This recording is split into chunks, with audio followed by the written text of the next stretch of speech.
বৃষ্টি ভেজা সন্ধ্যায় মন চায় ভাজা পোড়া কিছু খেতে, আর সেটা যদি হয় চিংড়ি মাছের কোনো আইটেম তাহলে তো কোনো কথাই নেই। আজ আমি তেমনই একটি আইটেম বানাবো, চিংড়ি টেম্পুরা।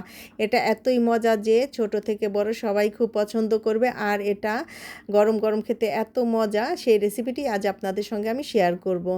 প্রথমেই আমি 2 টেবিল চামচ কর্নফ্লাওয়ার নিয়ে নিব, একটু পাতলা পাতলা করে গুলিয়ে নিব, ঘন করব না কিন্তু। তো তারপর নিয়ে নিব ব্রেড ক্রামস। আমি এখানে প্যাকেটের কেনা ব্রেড ক্রামসটা ইউজ করব, আপনারা চাইলে বাসায় বানিয়ে নিতে পারেন। আর চিংড়ি মাছগুলো আমি আগেই আদা রসুন বাটা, লবণ, সাদা গোলমরিচের গুঁড়ো দিয়ে ভালো মতো মেখে রেখে দিয়েছিলাম নর্মাল ফ্রিজে। তো তারপর প্রথমে কর্নফ্লাওয়ারের গোলায় ডুবিয়ে তারপর চিংড়ি মাছগুলো ব্রেড ক্রামসে গড়িয়ে নিব।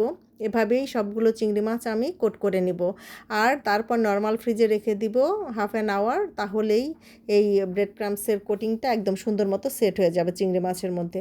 এরপর ফ্রাইং প্যানে তেল গরম করে সেখানে চিংড়ি মাছগুলো খুব সাবধানে দিয়ে দিব, আর দিয়ে নাড়াচাড়া করব না। এক পিঠ ভালো মতো ভাজা হয়ে গেলে উল্টিয়ে আরেক পিঠ ভাজবো। অতিরিক্ত নাড়াচাড়া করলে চিংড়ি মাছের কোটিংটা খুলে যেতে পারে আর নষ্ট হয়ে যেতে পারে। এরপর উল্টিয়ে পাল্টিয়ে ভেজে নিলেই লাল লাল করে মজাদার তৈরি হয়ে যাবে চিংড়ি টেম্পুরা। এটা তো খুবই লোভনীয় একটা আইটেম, সবাই খুব পছন্দ করবে। আপনারাও এরকম বৃষ্টিমুখর সন্ধ্যায় বানিয়ে খেতে পারেন, আর আমাকে জানাবেন কেমন হলো। দারুণ মজার একটা আইটেম।